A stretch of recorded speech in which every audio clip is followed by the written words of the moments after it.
জানাই আপনারা অনেক সংগ্রাম করেন, অনেক নিজের পেটে খিদা রেখে অনেক পরিশ্রম করে এই যে খাদ্য ফসল ফলাচ্ছেন, দেশের জন্য অনেক সংগ্রাম করতেছেন, শুধু নিজের জন্য নয়, দেশ এবং জাতির জন্য করতেছেন, অনেক কষ্ট করতেছেন। আপনাদের আসলে অবদানগুলো অনেক আছে। আমরা আসলে যে কষ্ট করেন আপনারা, কৃষকের ঘরে আমরা সে মূল্যায়ন আমরা করতে পারি না, আসলে করা দরকার। আপনারাই প্রকৃতি সেই যোদ্ধা।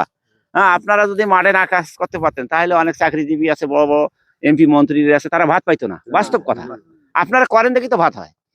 এই যে বিষয়টা সব মিলি আমি যেটা বুঝাইতে চাচ্ছি যে আপনারা কষ্ট করেন, আপনাদের কিছু করা দরকার। তা আমি জাস্ট এই রাস্তা দিয়ে যাচ্ছি, যাওয়ার পরে ভাবলাম আমি একটা কম্বল আপনাদের মাঝে একজন কাকে আমি একটা কম্বল দিতে চাচ্ছি। হ্যাঁ, এই কম্বলটা জাস্ট উপহার স্বরূপ, আপনারা যে এত শ্রম দিতেছেন, কাজ করতেছেন, আপনাদের মাঝে জাস্ট একটা উপহার স্বরূপ একটি কম্বল দেবো। হ্যাঁ, তো এখন বলেন তো, অনেক তো লোক আছে, সকলের দেওয়া দরকার আমি মনে করি। যে কম্বল তো শতটা আমার কাছে নাই, এই মাত্র একটা আছে। তো আপনারা এর মধ্যে কাকে দিতে বলছেন? একটা কম্বল আমি আজকে দেবো। আমি কাকে দেবো বলেন তো? একটা লোক আমাকে দেন তো, কাকে? এই লোক। আচ্ছা, ধন্যবাদ, পেয়েছি আমরা সেই লোককে। হ্যাঁ, আচ্ছা, এটা খুশি মনে দিলাম, বুঝছেন? খুশি মনে।